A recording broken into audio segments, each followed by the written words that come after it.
Control.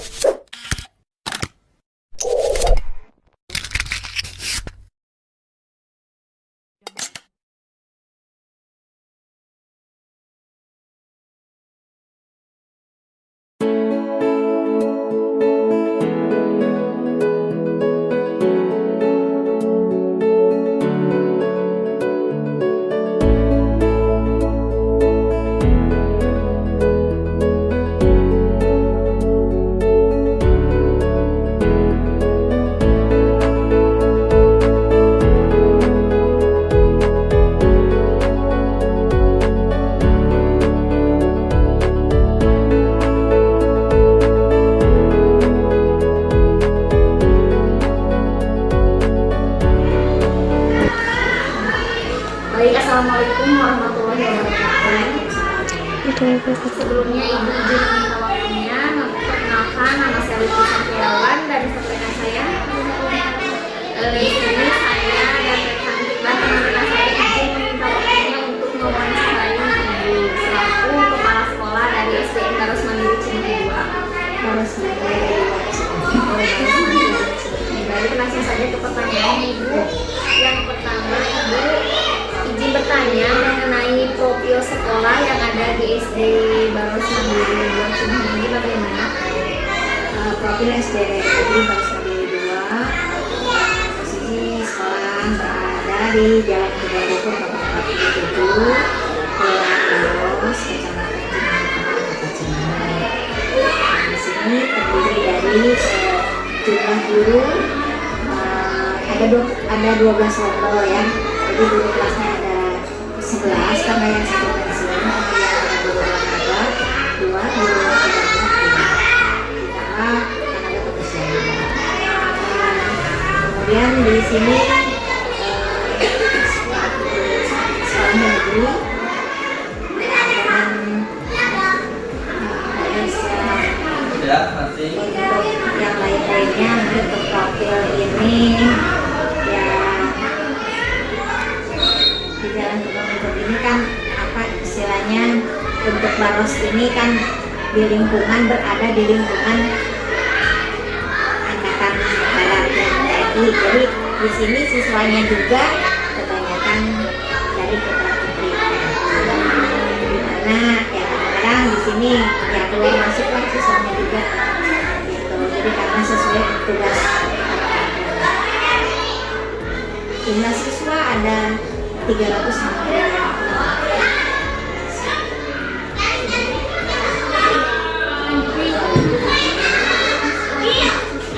Peraturan sekolah untuk siswa sebagaimana kata yang di sini dalam perkataan dari tanggal 3 kalau untuk siswa dan masuk untuk siswa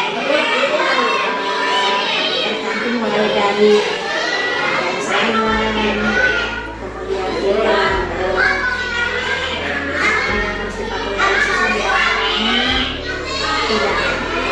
membawa gadget ke sekolah ya selama ini, karena pada saat pandemi, pada saat daring itu kan anak setiap hari itu pakai apa sekarang pendekatan pandemi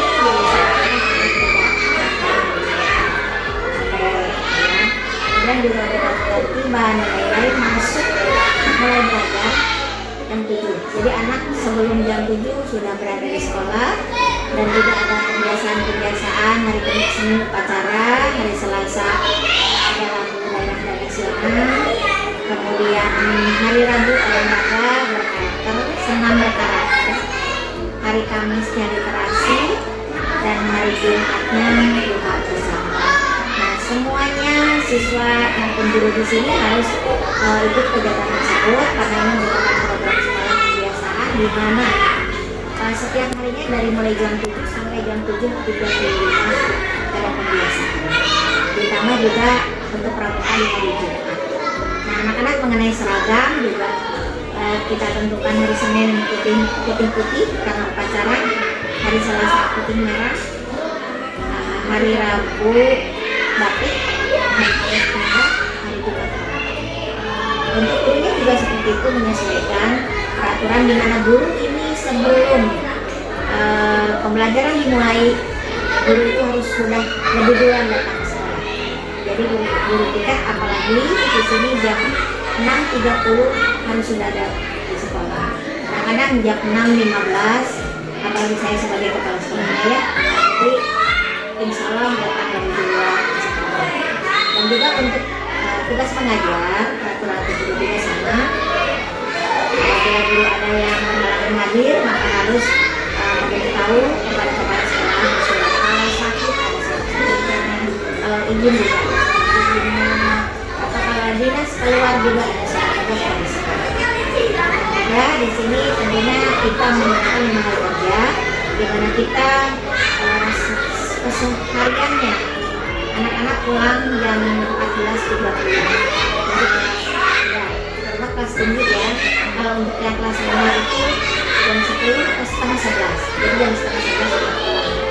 Kelas bawah, kelas 2, kalau kelas 3 jam 11 setengah 12 gitu. Nah, untuk peraturan yang lain juga sama, di mana guru di sini harus patuh dan taat terhadap aturan-aturan yang dari dinas pendidikan. Selanjutnya pertanyaan ketiga yaitu peraturan sekolah untuk guru. Yaitu yang tadi saya ulas untuk peraturan sekolah untuk guru juga dari ketertibannya. Di situ peraturannya ya tentunya secara tertulis ada. Kita tidak tertulis pun tetap kita tanamkan peraturan itu, karena yang namanya organisasi atau lembaga tidak akan terlepas dari aturan. Mulai dari ya seragamnya, kemudian kedisiplinannya gitu.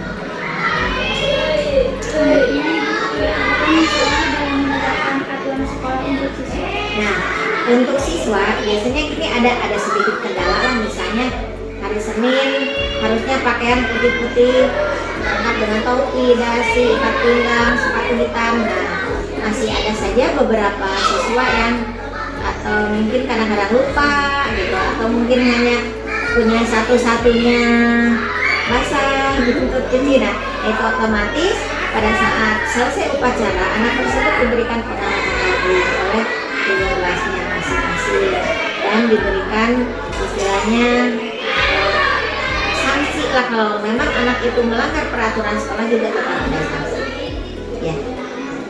Jadi jika misalkan anaknya itu udah tidak boleh nggak pakai atribut lengkap atau gimana, cara memberitahukannya apa langsung ke orang tuanya gitu? Nah, kalau sudah 3 kali berturut-turut kita bersurat kepada orang tua, akan ada itu penghubung seperti itu.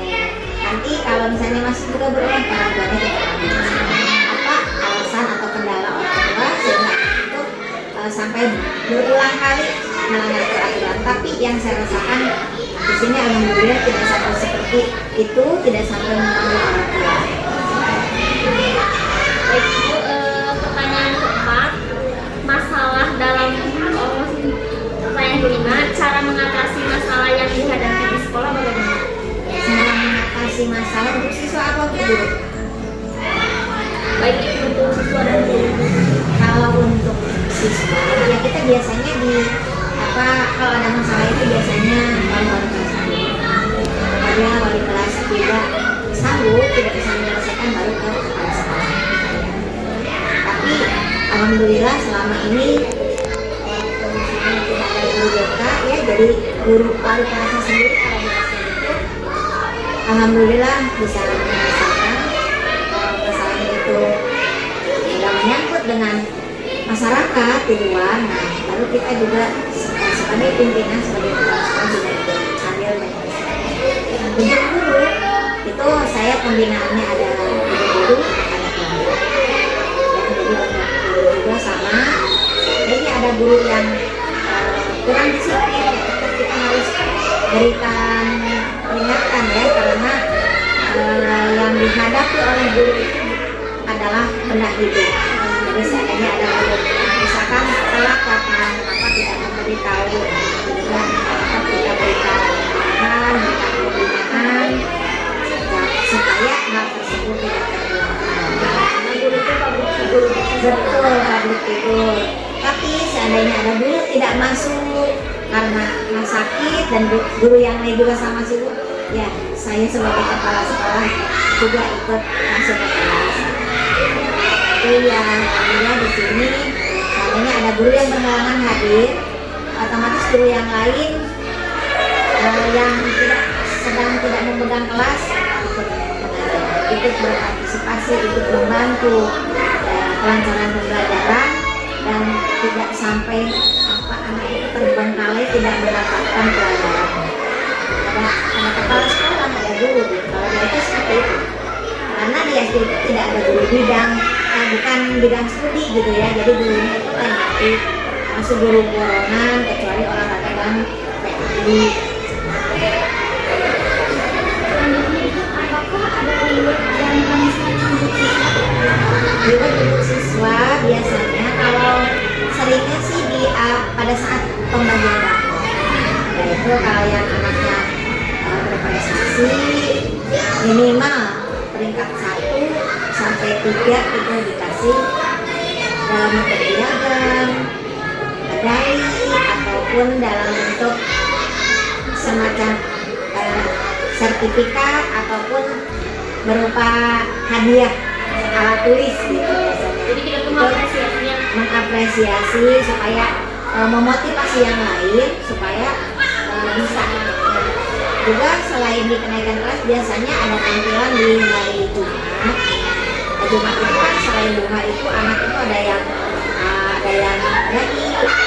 cilik ya, ada juga yang jadi semua kegiatannya tuh kalau kebiasaan itu anak yang memimpin gitu, dari mulai MC, kemudian Al-Quran, dakwah, kemudian juga Asmaul Husna, bahkan yang memimpin sholat pun walaupun tidak berjamaah ini ya, sholat sendiri-sendiri tapi tetap harus ada yang di depan. Itu anak-anak biasanya sudah jalan. Nah, pada saat kegiatan tersebut kan anak yang berani tampil ke depan ke panggung itu suka dikasih banyak. Walaupun itu kita tidak lihat dari nominal berapanya, tapi bagi anak itu suka tampil. Kadang ada pin kita kasih pin gitu. Cuma sekarang lagi kita alat tulis. Bagaimana kesadaran semua elemen di sekolah untuk menegakkan dan menjalankan peraturan sekolah? Untuk menegakkan dan menjalankan peraturan ini kami buatkan tim satgas. Misalkan dari COVID gitu ya, misalnya kita harus katakan saja itu ada tim satgas COVID. Untuk masalah bullying, pembulian atau perundungan ada juga timnya gitu. Ada tim satgas perundungan. Kemudian juga di sini ada tim satgas sekolah ramah anak. Dimana sekolah ramah anak itu kan anak itu ini setelah pandemi sekian tahun lamanya anak belajar dari otomatis anak jenuh. Jadi kita dengan datangnya ke sekolah itu kita sambut anak itu pertama senang dulu datang ke sekolah, senang, makanya ada pembiasaan setiap hari dari jam 7 sampai jam 7 1 jam pembelajaran supaya anak itu kita buat senang dulu sehingga pikiran aku kalau tidak ke sekolah itu sayang satu hari pun gitu. Nah itu, nah semuanya kita sudah ada pembagian tugasnya sesuai dengan yang dapat standar pendidikan. Ada yang kesiswaan, ada yang bagian ini gitu gurunya. Terutama yang sedang kita bina adalah tim satgasnya.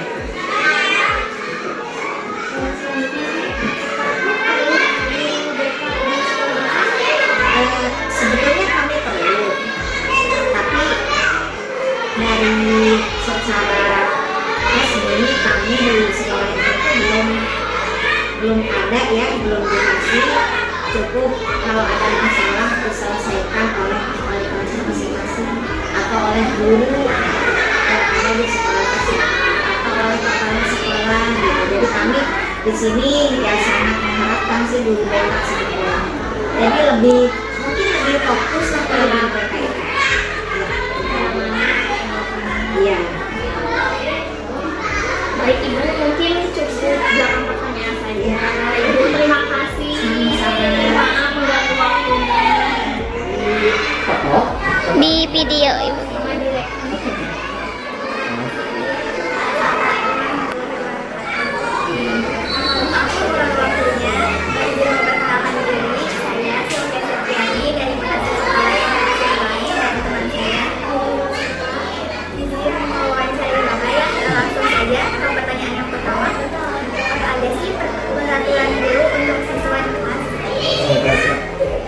peraturan guru untuk siswa di kelas, tiap kelas itu sudah ada peraturan masing-masing, seperti masuk, jam berapa, jam berapa. Terus siswa untuk selalu menjaga kebersihan, menjaga ketertiban di kelasnya masing-masing. Terus apabila siswa yang terlambat ataupun siswa yang melakukan kesalahan, guru pun memberikan teguran ataupun memberikan nasihat atau memberikan dulu atau kata-kata sanksi.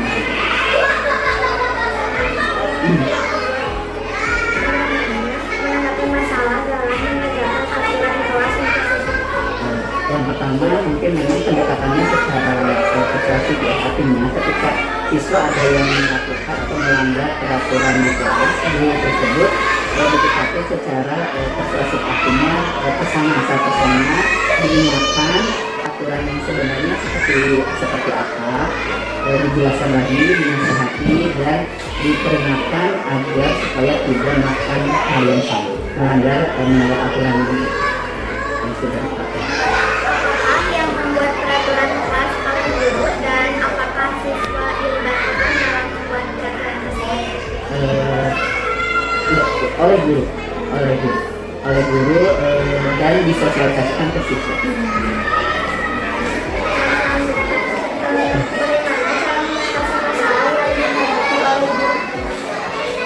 Tentang siswa atau gimana? Yang pertama, ketika guru ada masalah yang dihadapi oleh guru, mungkin bisa berkoordinasi, artinya berkomunikasi dengan kepala sekolah atau rekan guru juga, dan dicarikan solusi yang terbaik. Jadi tidak diselesaikan dengan cara sendiri, artinya dilihat cari solusi yang terbaik untuk mengatasi masalah, artinya bisa mengatasi masalah tanpa masalah.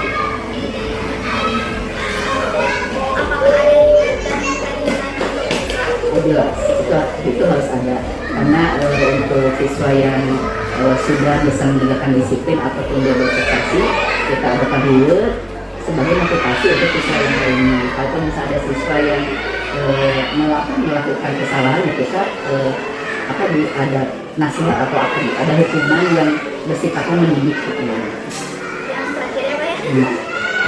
Apa perlu guru BK di sekolah dasar? Kalau di sekolah dasar kayaknya tidak perlu, kayaknya kurang membutuhkan, karena wali kelas ataupun guru bidang yang lain itu secara langsung bisa mengatasi masalah yang ada di sekolah dasar, karena kalau melihat di sekolah dasar itu tidak terlalu kompleks permasalahannya, beda dengan sekolah-sekolah yang SMP ataupun yang lebih tinggi.